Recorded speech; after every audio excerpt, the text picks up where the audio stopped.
أعوذ بالله السميع العليم من الشيطان الرجيم بسم الله الرحمن الرحيم.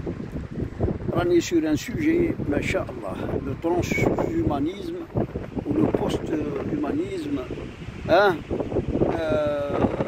en tant que quelque chose de courant qui objecte d'atteindre l'immortalité ou donc d'améliorer beaucoup les capacités intellectuelles, physiques, sensorielles, cognitives, etc. de l'être humain pour le rendre un surhomme et pour atteindre justement l'immortalité, comme le disent certains, et de vaincre la mort, de devenir un dieu sur la terre, etc.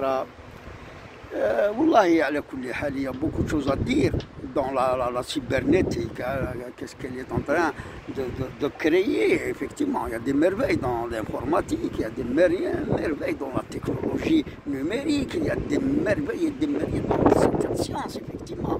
Mais tout ceci ne peut pas atteindre ces objectifs, cette utopie de surhomme. Moi, mon étude, qu'est-ce que je suis en train d'essayer de faire? Parce qu'il y a quelqu'un qui a écrit un livre de 2 tomes qu'il a intitulé L'islam au secours de l'homme moderne.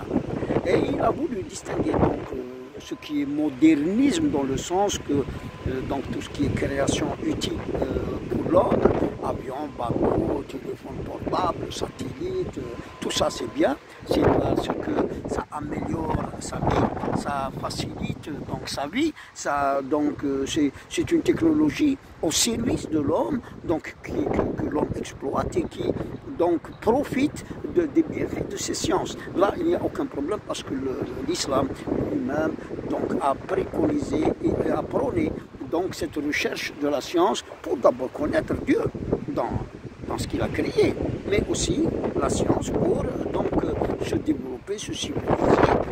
Dans ce sens, il n'y a aucun problème. Le problème, c'est quand il y a ce détachement de l'être humain, matérialiste, athée, des philosophes tels que Nietzsche.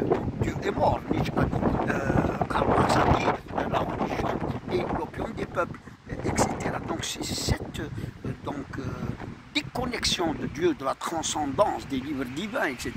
C'est ça qui est important. C'est ça qu'il faut essayer de voir comment, ou bien c'est l'homme, l'intelligence, la raison, ou bien c'est Satan qui est en train d'inculquer ses idées dans l'être humain athée et qui s'est détaché de Dieu, qui ne croit pas aux religions, qui ne croit pas en Dieu, qui ne croit pas à l'au-delà, qui ne croit pas.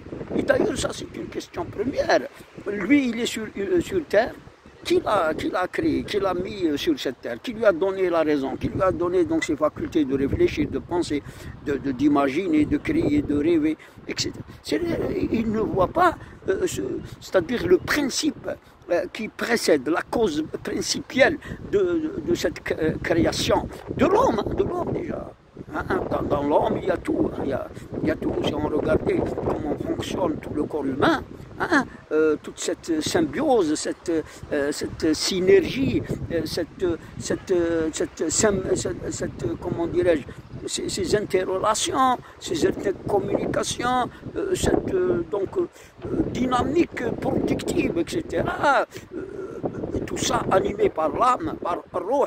Si on regarde uniquement ça, l'être humain, on comprend que déjà l'homme est une merveille, c'est la synthèse de la création. L'homme synthétise en lui la création.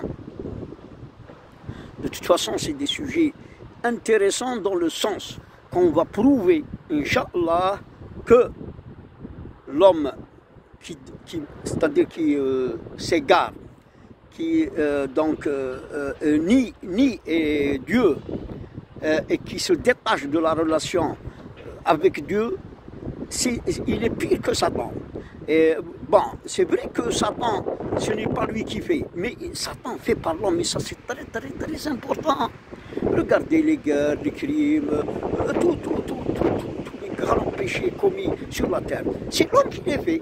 Et l'homme est condamné par la religion. Mais qui est derrière? C'est Satan. Satan fait faire par l'homme les graves crimes, l'idolâtrie, l'associationnisme, tout ça. Mais c'est l'homme qui le fait. Donc il devient un instruments du diable. Et ces hommes qui parlent du transhumanisme et qui parlent du post-humanisme, c'est des instruments du diable. Ils travaillent pour Satan et je ne sais pas, qui n'arrivent pas à voir les choses d'une manière logique. De la succession, de la création, de la procréation, de ce qui existe, etc., pour réfléchir dessus. Et quand on réfléchit que c'est, par exemple, cette terre ne s'est pas créée par elle-même, ce soleil, ce ciel, etc., ces cycles de saison, cette pluie, c'est tout ce qui existe, ces fruits, ce qu'il y a dans les mers. Ça n'a pas été par eux-mêmes, la nature ne crée pas, ça c'est le darwinisme, hein. La créature ne crée rien. Si elle l'avait fait, pourquoi elle ne le fait pas de nouveau? C'est très simple, hein. C'est pourquoi que ces transformations, ces mutations que la nature elle-même fait, pourquoi il n'y a pas d'autres hommes avec d'autres visages, d'autres formes? Pourquoi pas que cette nature ne crée pas d'autres créatures que ceux que nous connaissons, que Dieu a créés? Le muhim, voilà, c'est très important, c'est un sujet effectivement qui nous intéresse du point de vue de démontrer que ce transhumanisme et ce post-humanisme, cette cybernétique, ces cyborgs, ce surhomme qu'on voudrait atteindre par donc les instruments du diable, ces philosophes, ces grands savants de la cybernétique et du transhumanisme, là, on va montrer effectivement et bien démontrer que c'est l'œuvre de Satan, c'est des instruments de Satan, c'est Satan qui fait par eux et qui produit par eux ces idées sataniques, ces idées de mécréants et d'athées.